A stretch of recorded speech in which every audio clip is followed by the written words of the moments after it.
طرف ته چې نو دا روان شي.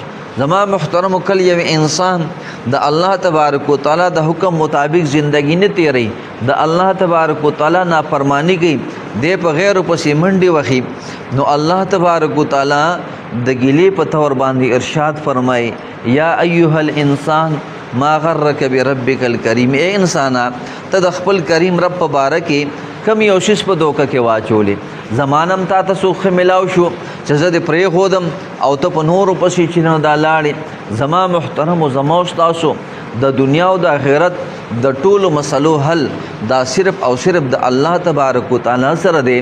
کچره ما تاسو د الله تبارک وتعالى سره تعلق جوړ کو، زما محترم دنیا بم خسته شي او آخرت بم خسته شي.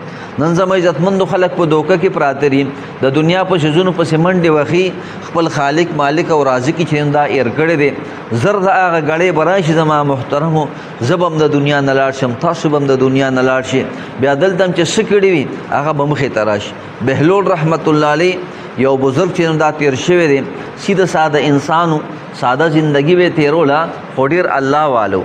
یو پیره چې دی نو د بازار نه را روان دی، چاته تپوسو که بهلول څه دی کول، ورته د مخلوق او د خالق ترمنځ مې راضینامه کوله. څه چالو شو؟ ورته خالق چې نو تیار دی راضینامې ته، خو مخلوق چې نو راضینامې ته نه دی تیار. سروز پس چې نو بیا را روان دی د قبرستان نه مقبرې نه راځي، بیا ته چا تپوسو که بهلول څه دی کول، ورته د خالق او د مخلوق ترمنځ مې راضینامه کوله. وایي څه چالو شو؟ وی مخلوق تیار دی خو خالق چې نو راضینامې ته تیار نه دی.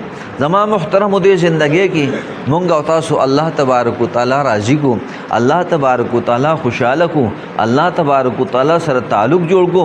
زما محترم بیا چې کله د مرګ وختي نو بیا به خوشاله د دنیا نه چې دین دا رو خلق بجاړي او زه تاسو به زما محترم خواندو، ولی الته اخرت به جوړ شي. نن الله دې معافي کی، اول زمر تنه تیار، بیا تاسو مرتنه تر سو جره، ځکه مونږ ته خپل اخرت معلوم دی چې مونږ هغه نه دی جوړ کړي. او بلال حبشي رضی الله تعالی عنہ زما محترم هغه سری اخیری وخت دی او بیبي چې دا سر ته چې دا ناس دره او هغه سکی اسوي وا کربا وا خزنه. نو بلال حبشي رضی الله تعالی عنہ ته فرمایي وای خځه سره غم سندره وای څه چل شوی، او ورته بلال وی خفه بنیم تر دنیا نه چې دین دا رواني، او ورته دا سي موای د خدای باندې دا سی وای وا تر با څه خوشالي ده د دلته نظم نو سبو شي د الله تبارک وتعالى سره به ملاو شم، د جناب محمد رسول الله صلی الله علیه وسلم سره به ملاقات شي، د صحابه سره به ملاو شم.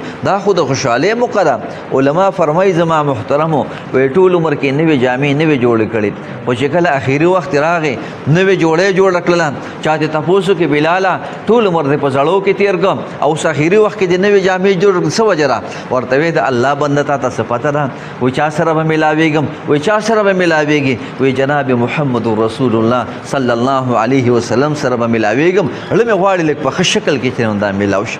زما محترم داغي مخه ته سو اخرت مخه ته پروتو، داغي مخه ته الله او د الله حبیب صلی الله علیه وسلم مخه ته، داغي مخه ته د الله تبارک وتعالى احسانات، د جناب نبی کریم علیه الصلاۃ والسلام احسانات، د جناب نبی کریم علیه الصلاۃ والسلام جړاګانی، د جناب نبی کریم علیه الصلاۃ والسلام دعاګانی د خپل امت لپاره، د جناب نبی کریم علیه الصلاۃ والسلام لوګي تند زما محترمو تکلیفونه ټول داغي مخه ته چې جناب نبی کریم علیه الصلاۃ والسلام د خپل امت لپاره څومره تکلیفونه چې دنه دا برداشت کړی دي. او بیا حضور چې دعا غواړي سو دعا کې اللهم احيني مسکینا وامتني مسکینا واحشرني في زمرة المساکین. یا الله ما په دنیا کې مسکین او غریب مې چې دا اوساتي، او مرګ را لپاره سه حال کې راولي چې زه غریب او مسکینم، او الله په قیامت کې مې حشرم بیا د مسکینانو سره وکي.